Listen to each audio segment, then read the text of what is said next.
Let's turn the music down. We good. What's up, everybody, man? Good morning, good morning, good morning. It's your boy, Mr. Show Out, man, the host of Show Out's Corner. This is the first episode of what I like to call Embrace the Enemy. In these episodes, let me get my mic. Hold on, I'm sorry, y'all. So in these episodes, man, what I like to do is I always drop motivation. I always drop something to keep you going, to keep you pushing, to keep you motivated. So let me express and show and tell y'all, how I got to the point the way I'm at. So this episode is based off February 1st, 2013.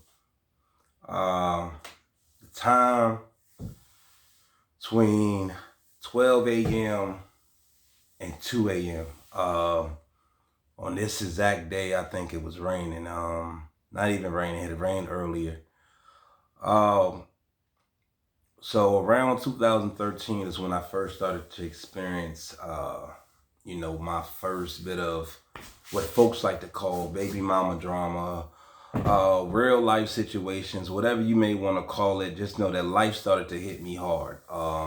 Let's see, I'm 38, so yeah, it was a long time ago. 37 is a long time ago. But anyway, on this night, February 1st, 2013, I just lost my job. I just found out that, somebody who I really thought was close to me, was like a real brother to me, best friend to me. I just found out that he was lying on me. Me and my family, we wasn't seeing eye to eye. Folks that I thought were my friends at the time, came to find out that they were only my friends because of what they could benefit off me. And coming from where I'm from, my background, man, I was born into chaos. A lot of y'all don't know I'm an adopted child. So I'm a child of the system, a child of the foster care. So with that being that it may, I was already counted out just from the jump. Okay, so you go through life, you try to give it your all, and then it seems like everything you touch, everything you do, it seems to fall short. And then every time you try to make one step forward, you get knocked 10 feet back, right?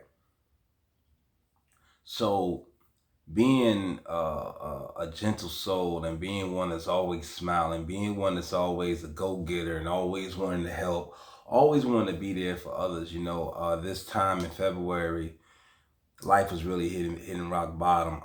I guess I was going on a year and a half of, fighting with the court systems about, trying to be in my son's life. On a search path of trying to figure out how to find my daughter, and that I was getting laughed at, like, oh, you're not doing enough.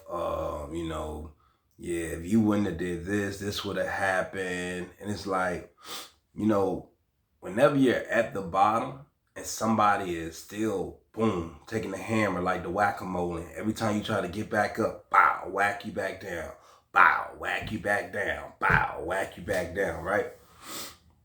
And so at this point, I had reached all my options. I had steered away from the church because I got tired of being judged.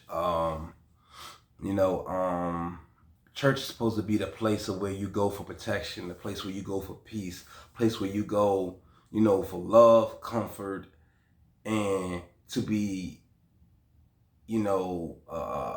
cherished and to be motivated and to be poured into. It shouldn't be a place where you gotta, cover up one ear to stop hearing that gossip that you're hearing. Folks would tell people, Wendell doesn't. Hold on, y'all. My bad. Real quick. The lighting messed. My light went out. Hold on, y'all. One second. Oh, shucks.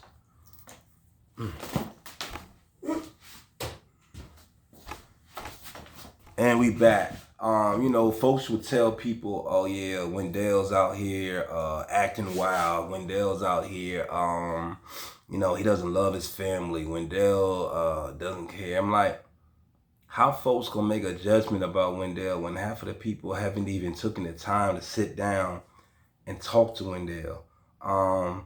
See, back at this time in 2013, I was still in the military, but I was still going in and out of jail. In and out of jail because I didn't have a license. In and out of jail because I couldn't stop fighting. In and out of jail just for trying to make decisions that I thought would put me in a better place so that I could provide for my kids and I could see my children. And it's like I was making mistakes, and then you would get the looks from your own family like, ugh, like, who's this nigga? Like, and even till this day, I still feel like I haven't, received the proper love that I feel that I deserve. And I guess that's from me being adopted. Or I guess that's from me being, hard on myself. So February 1st, 2013, I was tired. At this time, folks didn't even know, man, I was popping pills, E-pills, I was popping perks, Seroquels, I had Xannies.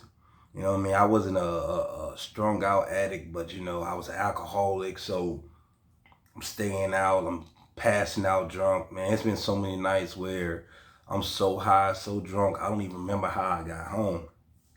So this one particular night, I decided, like, I'm gonna stop being a disappointment to my family. I'm gonna stop being a disappointment to my children.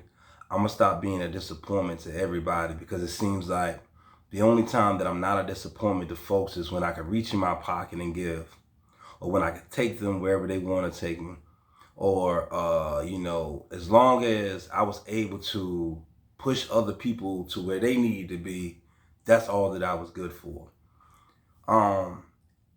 And that also bothered me all the way up until now, because that's where why folks don't support you when you giving it your all. I had money back then. I was good, I was making my money. I was doing what I had to do. I was part of the it crowd. At least I thought I was. Then you come to find out, those who they said were your friends, they really weren't your friends. I had people turn on me because I became homeless. I heard people turn on me because I lost the 2 cars that I had.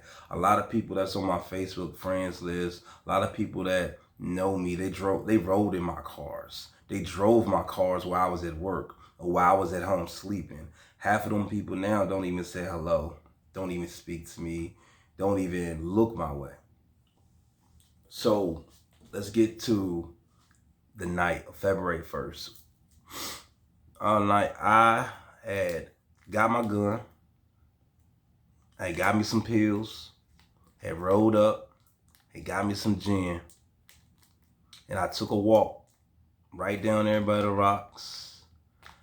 And I told myself, I told God this, I said, yo, look, all my life I've tried to be the best that I could be, whether I made mistakes, whether I was on a good path, no matter what it was, I try to do everything with a pure heart.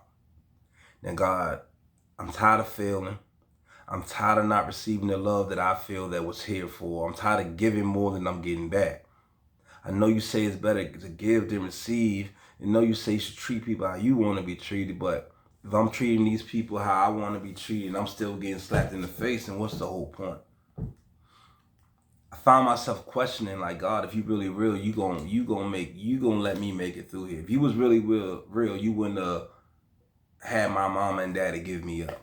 If you was really real, you would have kept people around me to keep me motivated. Like, I shouldn't be the one motivating everybody that I get thrown into a lion's den, or you throw me in the well, or, I gotta go through all this pain and suffering to receive one blessing.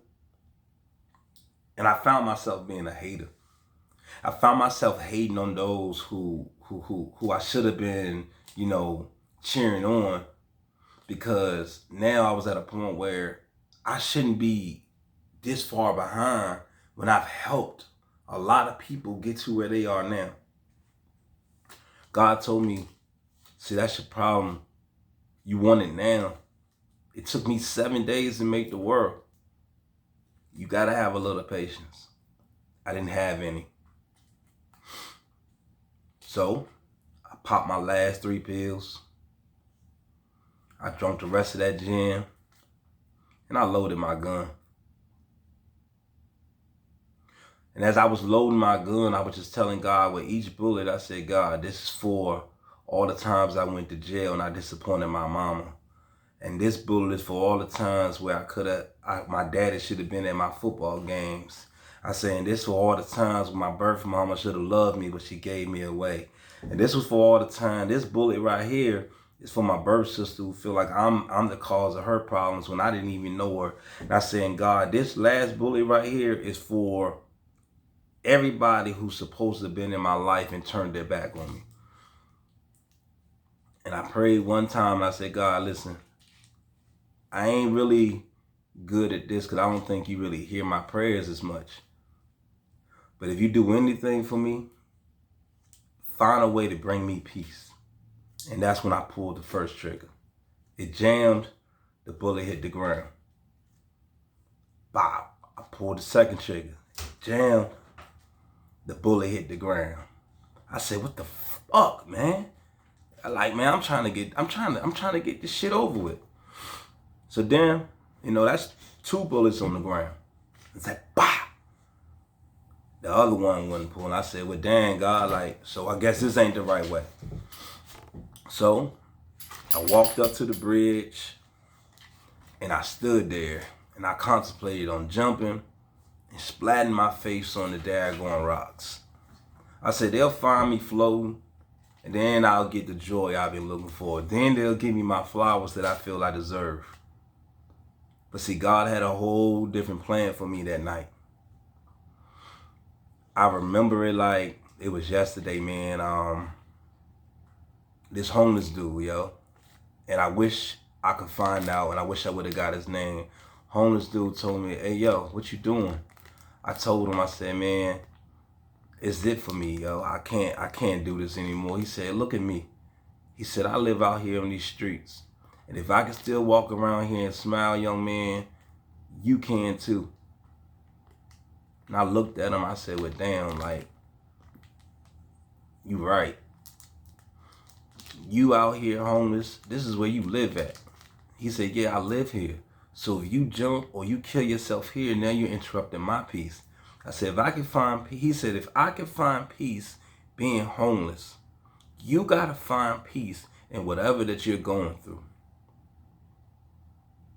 So we sat there and we drank the rest of the gin together. And then I took a long walk. And I said to myself that night, I said, God, listen, suicide might be the wrong way and probably be my quickest way to hell. But I want to make it to heaven one day. So if you can find some way to turn my trials into a celebration, I promise you I'm going to keep on going and try to do the right thing. So from that day on, I pushed myself to be positive. I pushed myself to find the light into whatever's going on. I've been homeless multiple times recently. Nobody knew. I was homeless last year, man. I'm struggling to get my family into a home, but we're finally in a home. I lost 6 jobs last year. And I say all this to tell y'all this, man. A lot of people laugh at me because I share my emotions online. A lot of people tell me, oh, you need to toughen up and this, that, and the third. See, I'm not worried about what the world thinks that a man should be. As a man who's been through a lot, I'm in touch with my emotions, which means I love hard, which means I don't mind crying, which means I don't mind telling people that I ain't rich. I don't fit the social media trend. And I say this a lot, you gotta have a certain amount of money in this city for them to support your movement. My movement is based on peace. My movement is based on being positive. My movement is based on being a motivator. I don't do this to make money. Even though there's money that can be made, I could care less if I make money. I want to save lives. I want to let you guys know that men, women, it's hard being a human, period. So stop trying to put a standard on how a man should live. Stop trying to put a standard on how anybody should live, because we don't write the story. We're just the characters in the book that the man upstairs wrote. I say this, and I'm going to let y'all go. Suicide and mental health is real. Don't ever look past somebody who say they got thoughts about killing themselves. Stop looking past folks who say they're not right. Like, some of the happiest people are going through the toughest times. We are here, supposed to be here for one another. We're supposed to uplift one another, not put down somebody, man. Find some way in your world to change your outlook, to change how you think. Like, if you made it, cool, but stop looking down on others who's trying to get there. Like I hate people that say, oh, I got my CDL, and if you don't get your, man, I don't want my CDL. I don't want to be a nurse. Some people don't want to have their own business. But what I do want is happiness. What I do want is peace. What I do want is to see my kids outlive me. You understand what I'm saying? Like, staying humble and working out the troubles is more than an acronym. It's a way of life.